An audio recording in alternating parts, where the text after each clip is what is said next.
Hello again, everyone, and welcome back to Reddit Aliens. I'm John, and as always, thank you so much for being here. Good topic for you today, something new. Let's do it.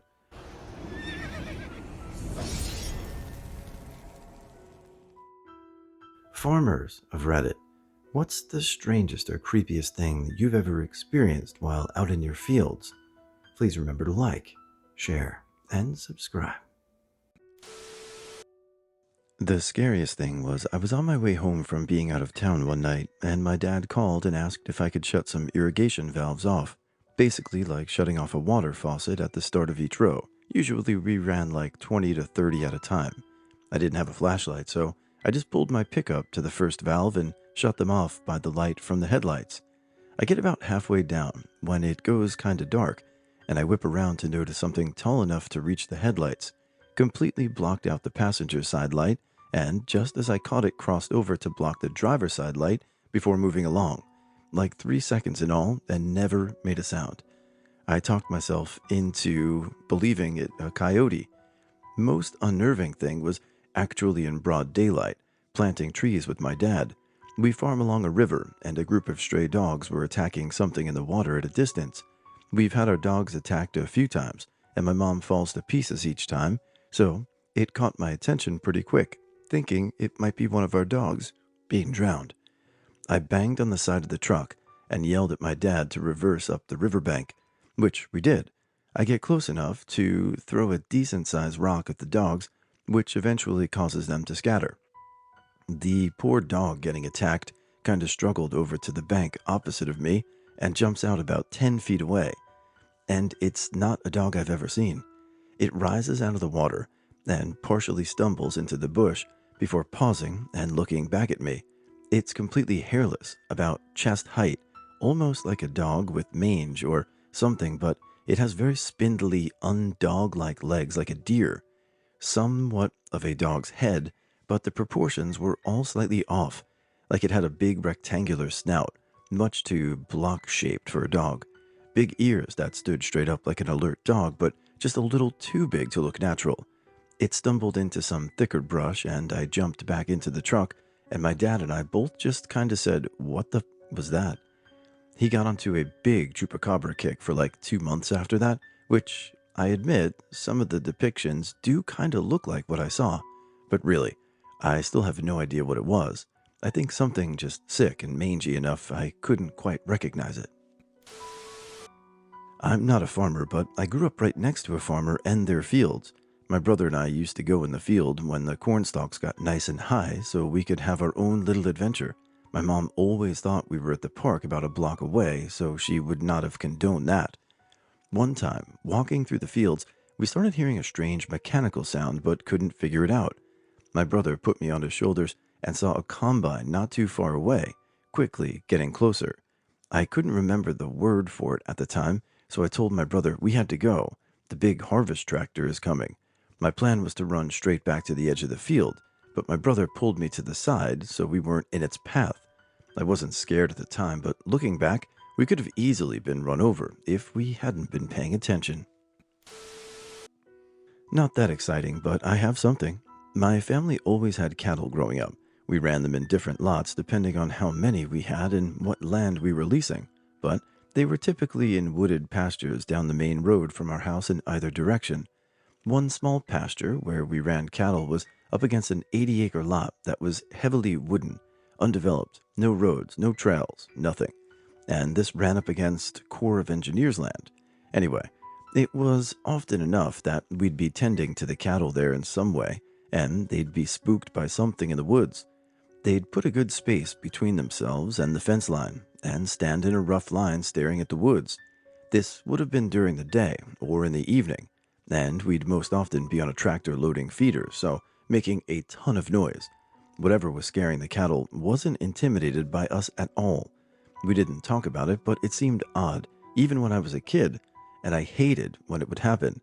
Intense feeling of being watched and feeling the need to always keep an eye on the fence line. We never lost anything to predators. We didn't have bears or mountain lions there, though I heard young males would sometimes pass through. Coyotes would be way too shy for the noise and activity. It was random when it would happen, but consistent through my childhood in this pasture. No idea what was going on. Was plowing one of my fields and nearly tipped the tractor going over a giant rock. I didn't think it was that steep at first, but it ended up tilting so bad both the front and back wheels pivoted off the ground a bit. Luckily, I learned a trick from one of the YouTube channels I follow about how to counterbalance a tractor. If you think you're getting close to flipping, the best thing to do is to keep going and shift your weight to one side. So I did that, and the side that was up went back down again. Luckily, I saved it, or I could have ended up in a nasty situation. See, you can learn a lot by watching YouTube, so you're smarter than the average bear. Thanks for being here. I grew up on a small family farm, so I learned to drive a tractor young and spent my summers tedding and raking hay. Old enough to drive, young enough to not know why you don't eat all the green apples that grew in the hedge lines. My grandparents called it green apple quickstep. When you're in the back 40 without water and you know no one is going to come and check on you until dinner time, terrifying. I swear I fertilized that entire field on my own. Still finished the work, but man, was I dehydrated. I worked at a small farm. One day we were planting potatoes. Me and another man were on the back of a machine that had a big potato seed hopper and two chutes. Each chute led to four rotating arms that rotated on an axle and planted the potatoes in the ground. Our job was to make sure each arm had a seed on it. There were needles on the end of the arm that held the potato seeds, basically just small potatoes if you're unfamiliar. The fields had just been fertilized with chicken shit from a large egg processing facility. The guy I was working with, named Nong or Nang, I never saw his name spelled out, was a Vietnamese Vietnam veteran. He was in the ARVN. He didn't speak any English, and he was fairly busted up from the war. I also found out that he had an almost inhuman pain threshold when one of his hands became impaled on the needles. This jammed the mechanism on both sides, and when I looked at him, Nang said my name and help very calmly. I saw his arm and yelled at the farmer to stop the tractor, which he did very quickly. The farmer pulled the belt off the axle mechanism, and we pulled Nang's arm out of the machine. He had a hole in his hand you could see through. The farmer drove Nang to the hospital, and I drove home. They amputated his hand because the risk of infection was way too high with all the chicken feces. I only worked for that farmer a couple of times after that, but even he, being a veteran farmer, seemed to be pretty shaken up about it. I have had a couple of nightmares myself, and this was over 30 years ago. Mine's more a what the F than scary. I was 19. It was the summer after my first failed attempt at college, and I was back at home trying to figure out what to do with next and helping out on the farm. That week, we were baling hay. I drove the tractor, pulling a baler and a hay rack, while my dad pulled the bales from the baler and stacked them on the rack. Something jammed, and my dad was trying to fix it. I was kind of spaced out, gazing in the direction of a full rack of hay we had finished earlier. Then I see this guy who was probably in his 60s, half bald, wearing sort of an old-fashioned clothes, looking over the full rack of hay. My first thought was an Amish guy had stopped by to talk to my dad, but then I realized he was clean-shaven, when an Amish man of that age would have a beard, so that seemed odd. Also odd was that after he walked around a bit admiring the hay, he seemed to vanish while my head was turned. There was no truck, horse, horse-drawn conveyance, tractor, or other method of transportation leaving. No person walking or running, and no cover close enough that he could have gotten to it in that time my head was turned, besides standing on the edge of the far side of the full hay rack behind the hay, which is where I figured he must be. It would be an odd thing to do. There was nowhere else he could be. At that point, Dad had decided the baler needed to go back to the farm, and so we unhooked the half-full rack and pulled up to attach the full one to tow it back to the farm behind the baler. Meanwhile, I'm looking for this guy, and he isn't there. I scan the field and don't see anyone, and again, the nearest cover, the woods, was too far away for him to get there without being seen. I asked my dad if he saw him, but he was busy with the baler and not paying attention. Ghost farmer? A stranger? Or maybe he did actually hide in that space you talked about. Who knows, but pretty creepy. I was 16, just got my permit to drive, and I went to meet my then boyfriend at our favorite park to walk the trails in. The park happened to be outside of a rough and nearly empty part of town. It had a wide river running through the park with an L-shaped pier that had railings on all sides of the pier, only one way on or off of it. My boyfriend called and said he couldn't make it, and not wanting to go home just yet, I got out of my car and started to walk around the park. It was 2:30 p.m., and I can still see the breeze going through the trees all around and how the leaves were just beginning to change their colors. I had on a hot pink jacket, jean skirt, and boots. As I walked out onto the pier, I realized I was underdressed, as the wind coming off the water was too chilly. I had a gut feeling telling me to leave, but I brushed it off. I finally sat down at the end of the pier, leaning my back against the railing, and stared down at the water below running over the jagged rocks. Without any warning, I suddenly heard footsteps from behind at the beginning of the pier. I quickly glanced over at a man who had a blue rope in between his two hands, circling up each end of it in either hand, creating a line between.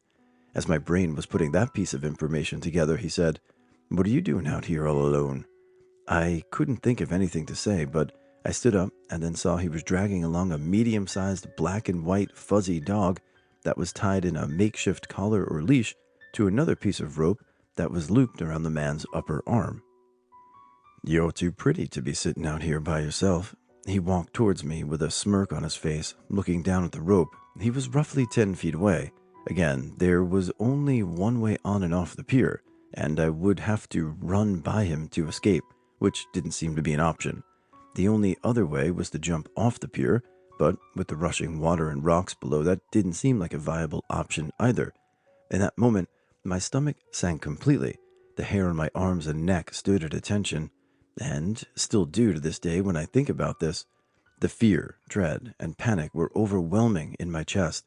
I knew whatever was going to happen next was going to be absolutely horrible. The next few events happened quickly. I backed up until I bumped into the railing and squeaked out a small "please." The man closed the distance between us and was about 5 feet away.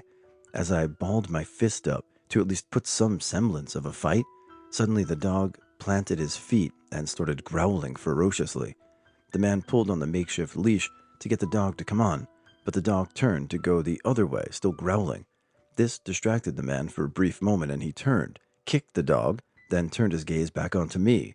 Mind you, he still has his hands bound in the rope. The man took one more step, and that's when the dog had enough. He planted his feet one more time, swung his head back and forth violently until the leash came off, bared his teeth, and clamped down on the man's Achilles heel. The man bent over, screaming in pain. He tried to get the dog off him, but his hands were bound. The dog released for half a second and bit into the man's calf. The man fell to the ground and was struggling to get his hands out of the ropes that were meant for me. I seized my opportunity and quickly moved by him and took off running. I ran until I got to my car, and as I pulled away, I saw the dog running out of the park in a full sprint. I know without a doubt that dog saved my life that day. So this isn't creepy, but absolutely something that my family still wonders just what the hell was going on. In the late 80s, my mother, father, brother, and I were waiting for our flight home in the Denver airport. This isn't the same airport you think of now with the WTF murals and conspiracy theory secrecy underground bunkers. It was the old Denver airport, and this is before 9/11, so things were considerably more lax, but I digress. We're sitting at our gate, and every so often a voice on the intercom would say, "Paging Mr. Bunny, Mr. Easter Bunny, please pick up the white courtesy phone. Mr. Bunny, Mr. Easter Bunny, please pick up a white courtesy phone." This wasn't coupled with other people's names being paged. It would only be for Mr. Easter Bunny. This was either a code name for, or maybe someone effing with us. But we will forever wonder what was really going on in the Denver airport that day. Normally, a code name is going to be something forgettable and innocuous, something that will only draw the attention of those who know the code, right? Mr. Bunny, Mr. Easter Bunny, is a pretty effing attention-getting one. Now, I know what you're going to say, if you haven't already commented like that doesn't have anything to do with farmers, and you're right, we're not perfect, but, I mean, it's about the Denver airport, so creepy enough, right? Enjoy, guys. We love you. Not the scariest story, but a fairly creepy one in my opinion. Around the time when everyone and their mother was playing Pokemon Go in 2016, one night I decided I wanted to go catch some Pokemon that were down the road from me. I decided to just keep walking around a little since I was already out. I left my house and started walking around to find it, and it was like the middle of the night, so it was dark out. This van or car or something started following me as I walked down the street. I got suspicious because they made turns that seemed like they wouldn't have if they weren't following me. Like every down alleyways and shit. So I decided to cut across the street and walk over to this storage shed area. I probably don't have to explain it, but storage sheds usually consist of like 3 or 4 rows, like this. Each line is a wall of storage units, and they all end at the same line. To drive around it, in and out, kind of like almost a rectangle. When I saw they followed me to the storage units, I was like, F, they are actually following me. As they pulled into the units, I decided to turn into the second line of units. They did the same thing. I started sprinting, and they just kept following. I saw their lights turn every direction. I did no matter how tight a space. As they got closer, I dipped out of the units and sprinted to my house, cutting through yards. I looked back one time after I started running for my house to see them pull out of the storage units and go the direction I started to. After that, I didn't stop at all till I got back to my house.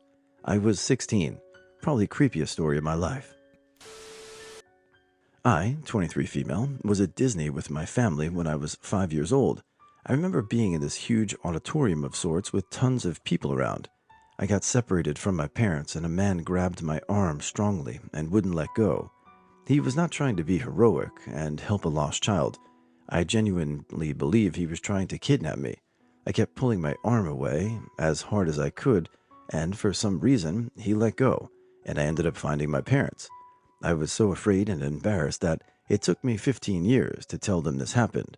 I think someone or something was watching over me that day, and I think about it all the time.